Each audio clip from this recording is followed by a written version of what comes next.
জেলে নিয়ে কি ভয়াবহ নির্যাতন করেছে। আমার মনে হয় কি জানেন, আমার মনে হয় আল্লাহ ছাড় দেন, ছেড়ে দেন না।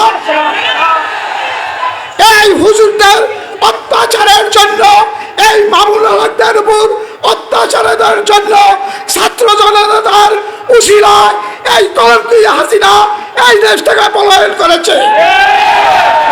খেলাফত মজলিস কর্তৃক আয়োজিত বৈষম্য বিরোধী ছাত্র আন্দোলন ও সকল শহীদ আহত এর স্মরণে এবং নৈরাজ্য বিরোধী সমাবেশে এই মঞ্চে উপস্থিত আছেন সম্মানিত সভাপতি, উপস্থিত আসবেন দলের মহাসচিব, তারুণ্যের অহংকার, কারা নির্যাতিত নেতা সাইকুল হাদিস আল্লামা মামুনুল হক, বিভিন্ন দলের নেতৃবৃন্দ উপস্থিত, শরীয়তপুরের ভাইরা, আসসালামু আলাইকুম।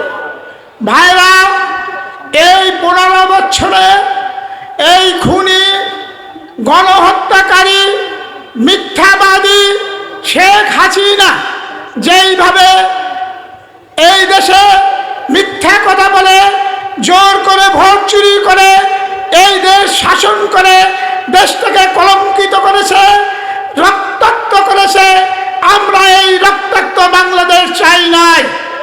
আপনারা দেখেছেন আজকে কোনো মসজিদে তারা এই একটা খুতবা দিতে পারে নাই, কোনো অনুষ্ঠানে একটা ওয়াজ মাহফিল থেকে মাইক কেড়ে নেওয়া হয়েছে।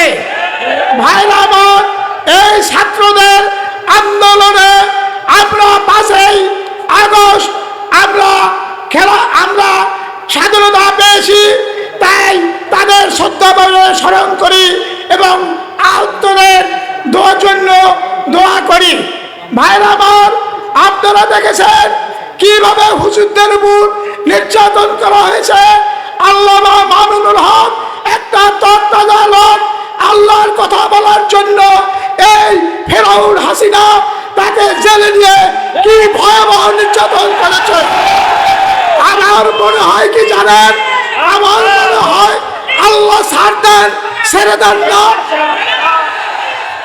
এই হুজুরদের অত্যাচারের জন্য, এই মামুনুল হকদের উপর অত্যাচারের জন্য ছাত্র জনতার উশিলায় এই কলঙ্কি হাসিনা এই দেশ থেকে পলায়ন করেছে। ভাইরা আমার, আজকে হাসিনার তাদের দোষর আপনারা জানেন, শেখ হাসিনার কোন বংশধর এই বাংলাদেশে নাই, সবাই পলায়ন করেছে।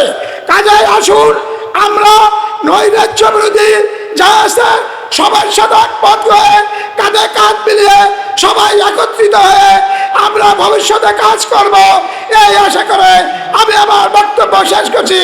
আল্লাহ হাফেজ, আসসালামু আলাইকুম।